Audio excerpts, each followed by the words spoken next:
हमने तो पहले ही कहा कि भाई आप एक सपना दिखा, हम कहते यूसीसी लेके तो आओ भाई, ड्राफ्ट तो लेके आओ, फिर हम बात करेंगे ना। हम आपसे मूर्ख तो नहीं है अरे ना। सिद्धांत पे तो बता दो यूसीसी के साथ के खिलाफ। भाई अभी HUF में मैं एक मिनट सुनिए, चलिए उत्तराखंड में लाए, उत्तराखंड में साथ में खिलाफ मिलता है। आनंद जी आप यूसीसी में क्या सबको बेनिफिट दे रहे हैं? उत्तराखंड में साथ में खिलाफ। आप आते ही आप अगर ये भारतीय जनता पार्टी ये कह दे कि उत्तराखंड का जो हमारा यूसीसी है वही हम देश के लायक चर्चा करेंगे, पहले मान तो लो, बात तो करो पहले।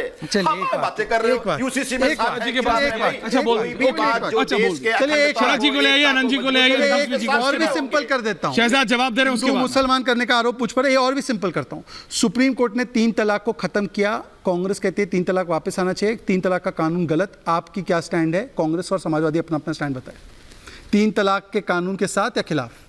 आप कह रहे हैं आम आदमी पार्टी खिलाफ? आम आदमी पार्टी को भी पूछो और समाजवादी पार्टी को भी पूछिए। इंटरेस्ट देखिए, क्या देखिए हम कोर्ट के निर्णय को आप नहीं मानते हैं, कोर्ट के निर्णय को हम मानते हैं। दिल्ली के अधिकार को लेकर कोर्ट ने निर्णय दिया और आपने कानून बनाकर शरद जी आ रहा हूं, आनंद जी आ रहा हूं। कोर्ट की अवमानना करना तो आपका अधिकार है। कोर्ट ने केजरीवाल को जेल में रखा है, कोर्ट ने केजरीवाल को बोला डाइट चार्ट फॉलो करो, साथ हम करें जो उनको सूट करता है वो साथ हम मानते हैं।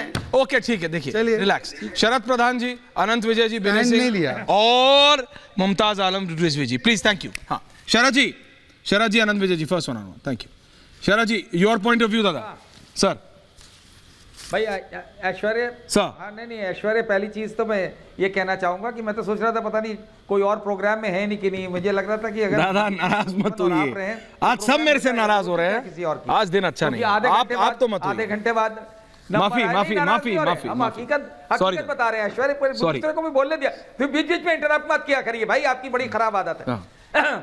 और मुझे समझ में आता है कि आप एक बीजेपी वाले को इंटरप्ट नहीं करते क्योंकि वो आपकी ड्यूटी बन जाती है। अच्छा। और बीजेपी वाला गलत सुने, गलत बोले, कोई बात नहीं, उसका ड्यूटी है बेचारे की, उसका मजबूरी है, उसको तनख्वाह इसी बात की मिलती है, नौकरी चली जाएगी। किसको? लेकिन आप इस तरह से करें तो मुझे समझ में नहीं आता कि शहजाद की नौकरी बीजेपी वाला स्पोक्समैन शरद जी, ऐश्वर्य कपूर स्पोक्समैन, शरद जी, क्योंकि इस तरह के बड़ी हंसी आती है मुझे। अच्छा। बड़ा अफसोस भी होता है अच्छा। कि मतलब मजबूरी, क्या ऐसी मजबूरी है कि यार बिल्कुल इस तरह शरद जी टॉपिक पे आ जाए। हर सवाल वो पूछते जो बीजेपी वाले को पूछना चाहिए, पत्रकारों वाला सवाल पूछा करिए भाई।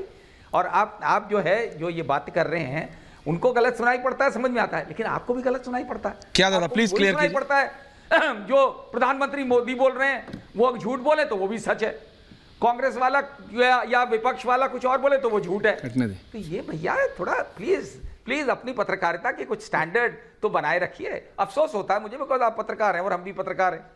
तो ये जो है ऐसा ये जो आप बातें कर रहे हैं ये मैंने कहीं नहीं देखी। अब ये अलग से एक संविधान, ये जितने संविधान बदलने की लोग बात करते हैं वो लोग कह रहे हैं, जो कह रहे थे कि 400 पार हो जाएगी संविधान बदल देंगे, तो वो कह रहे हैं कि ये संविधान में ऐसा है और मैनिफेस्टो में ये है। अरे भैया पहले पढ़ लिया करो यार, आधी बात कह के हाफ ट्रूथ बड़ी इंटरेस्टिंग चीज है और बीजेपी इसको इसमें महारत हासिल है, हाफ ट्रूथ को करके और बात को ट्विस्ट कर दो ऐसा। और लेकिन वो आदमी कहे कम्युनल दूसरे को तो बड़ी हंसी आती है, जो सारी दुनिया ने सुना और थू हो रही है उसमें कि प्रधानमंत्री बात कर रहे हैं मंगलसूत्र ही करे, किसने बोला, कहां लिखा है भाई? ये उनके नहीं समझ में आता, लेकिन ऐश्वर्या कपूर के भी नहीं समझ में आता है कि कहीं किसी ने नहीं कहा है, ना किसी मैनिफेस्टो में लिखा है कि धार्मिक आधार पे ये किया जाएगा और धार्मिक आधार पे रीडिस्ट्रीब्यूशन ऑफ वेल्थ होगा।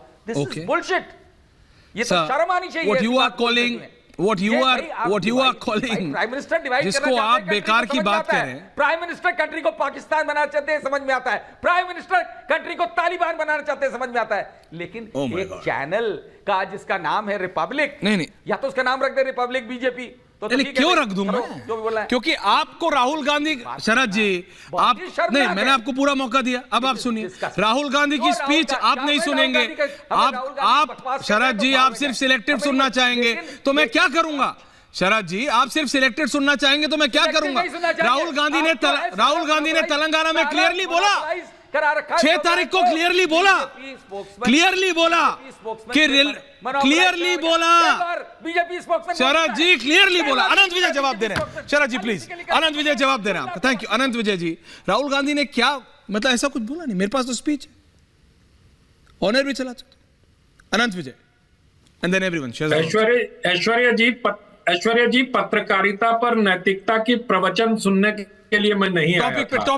मैं यहाँ इसलिए आया था कि आपका टॉपिक कुछ और था और यहाँ जो प्रवचन सुनने को मिला उससे आपका और हमारा सबका समय बर्बाद हुआ। कुछ लोग दरअसल उसी चश्मे से देखना चाहते हैं जो चश्मा वो पहन के पिछले 20 सालों से तथाकथित पत्रकारिता करते हुए थोथी नैतिकता का उदाहरण प्रस्तुत कर रहे थे। पहली बात ये। दूसरी बार, आज जिनको वो पत्रकारिता सीखने की सलाह दे रहे हैं उनको दरअसल कांग्रेस पार्टी का मैनिफेस्टो पढ़ना चाहिए और पूरी क्रोनोलॉजी समझनी चाहिए।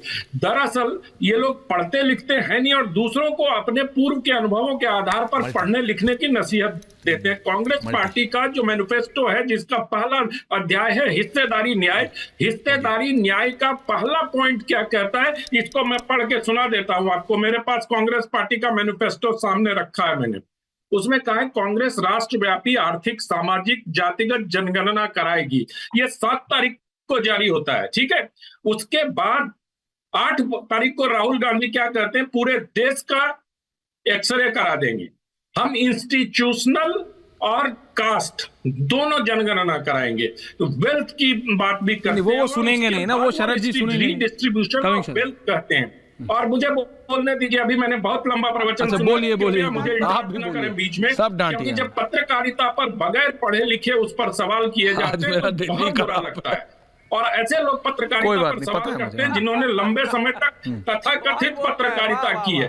दूसरी बात मैं ये कहता हूं कि राहुल गांधी ने जब ये कहा था तो राहुल गांधी की बात को कांग्रेस पार्टी के मैनिफेस्टो से मिलाकर देखने की आवश्यकता है, जो हम देख रहे हैं पिछले 2 दिन से कि एक व्यक्ति कह रहा है redistribution of wealth. Redistribution of wealth का क्या मतलब होता है, इसको भी समझने और पढ़ने की आवश्यकता। कल इस पर हम लोग विस्तार से चर्चा कर चुके हैं। बिल्कुल। और मैं सिर्फ इतना कहना चाहता हूं कि राहुल गांधी के उस वक्तव्य के बाद जातिगत जनगणना और फाइनेंशियल जो उन्होंने कहा है करेंगे, उसके बाद इस तरह की बातें करना तो इसमें स्पष्ट है। दूसरा, प्रधानमंत्री को जो लोग झूठा कह रहे हैं उनको पीएमओ की वेबसाइट पर जाके मनमोहन सिंह का 9 और 10 मनमोहन सिंह के 9 दिसंबर 2006 का बयान पढ़ना चाहिए अक्षरशः, और 10 दिसंबर को उनकी। अनंत विजय जी, मैं सिर्फ इतना कह रहा हूं, जिनको जो बोलना है बोलने दीजिए। के आधार पर आप कांग्रेस तो नरेंद्र मोदी को बोल ही रही है ना, विपक्ष तो बोल ही रहा है, डिसाइड जनता करती है, जनता डिसाइड करती है ना भाई। शरद प्रधान जी जो बोल रहे हैं वो ठीक है, या अनंत विजय जो बोल रहे हैं वो ठीक है, जनता पे छोड़ दीजिए। शहजाद जो बोल रहे हैं वो ठीक है, या फिर संजीव झा जो बोल रहे हैं, खान साहब जो बोल रहे हैं, रत्नाकर जी जो बोल रहे हैं वो ठीक है। शहजाद, मैं आ रहा हूं आपके पास। रिजवी साहब मेरे साथ स्टूडियो में, मैं आपका पॉइंट ऑफ व्यू जानना चाह रहा हूं। रिजवी साहब देखिए, ऐसा है, एक सेकंड शरद जी आ रहा हूं, जनता पे भी छोड़ते हैं शरद जी, और senior guy please. Thank you. Aishwarya, आपको जो मुझे बोलना था पर्सनल भी आप बोले, मैं कभी काउंटर नहीं करता, आप बोलिए, कोई बात नहीं, जनता को डिसाइड करने दीजिए। 35 मिनट से मैं बातें सुन रहा हूं। हाँ, आप भी बोल लीजिए। हाँ, कमी थी, कोई बात नहीं, बोलिए। तो बोलूंगा क्या? अरे बोलो जनाब, बोलो। हाँ, 35 मिनट आपने वेट किया, मैं एक चीज आपसे भी माफी मांगता हूँ। नहीं, आप बिल्कुल बोलिए बोलिए बोलिए बोलिए। मैं सिर्फ ये कहना चाहता हूँ ऐश्वर्या जी कि इस देश में ना तो हमें सीएम बनना है, ना हमें पीएम बनना है। इसके बावजूद हमें फुटबॉल की तरह खेला जा रहा है। क्यों? आप देखिए, हर तरफ एक हमें चारा समझ रहा है और दूसरा हमें बेचारा समझ रहा है। चारा कौन समझ रहा है? चारा बीजेपी समझ रही है, क्योंकि आप देखिए ना, सारी स्पीच मोदी जी की अब काहे पे हो रही है। मुसलमान ये हो जाएगा, मुसलमानों को कांग्रेस पे कर रहे हैं। कांग्रेस ने कहा दिया भाई, अगर कांग्रेस 60 साल में दे देती तो मुसलमानों की हालत दलितों से बदतर होती। क्या कांग्रेस तो वही वादा कर रही है ना अभी भी। हाँ, वादा कर रही है। रत्नाकर जी बीजेपी उठा रही है। रत्नाकर जी नहीं है। देखिए, मैं रिजवी जी एंड रत्नाकर जी, ना बात तो जाने दीजिए। बोलिए बोलिए, आराम से बोलिए। मैं ये कह रहा हूं कि इस तरीके से क्यों किया जा, हम तो कैबिनेट के लायक भी नहीं रहे इस मोदी सरकार में। आप बताइए, शहजाद पूनावाला जी हैं, पढ़े लिखे हैं, इतने दिन से बैटिंग कर रहे हैं बीजेपी के लिए, लेकिन मोदी जी की कैबिनेट में एक भी मुस्लिम नहीं है। क्यों नहीं है, ये खुद ये जवाब दे। और दूसरी चीज है कि मुसलमान, मैं बार बार कह रहा हूं, इस देश का अपोजिशन नहीं है, उसको कोई अपोजिशन की तरफ पेश ना करे, चाहे वो रूलिंग में हो चाहे अपोजिशन में पार्टियां हो। मुसलमान इस देश का शहरी है, उसको बाइज्जत शहरी के तौर पे जीने का हक है, उसे हक दीजिए ना। कहां उसको हक मिल रहा है? कोई इधर से बैट मार रहा है, कोई इधर से बैट मार रहा है, वो बॉल की तरह इधर उधर बेचारा हो रहा है। कौन इंसाफ दे रहा है? कोई नहीं दे रहा है। शहजाद पूनावाला बैठे हैं, बड़ी अच्छी बात है, चलिए हम किसी की बात नहीं मानते हैं। आपने कई बार कहा और सरकार दावा करती सबको घर दे दिया, मैं कहता हूं बहुत अच्छा है, आपने घर दे दिया, आज आप ऐलान कर दीजिए मुसलमानों को सुरक्षा भी देंगे। कोई आपसे मुसलमानों के लिए दुश्मनी थोड़ी है। ओके, कोई दुश्मनी थोड़ी। जवाब लेते हैं, मुसलमान जो है जवाब लेते हैं, वो जवाब ले रहा हूं।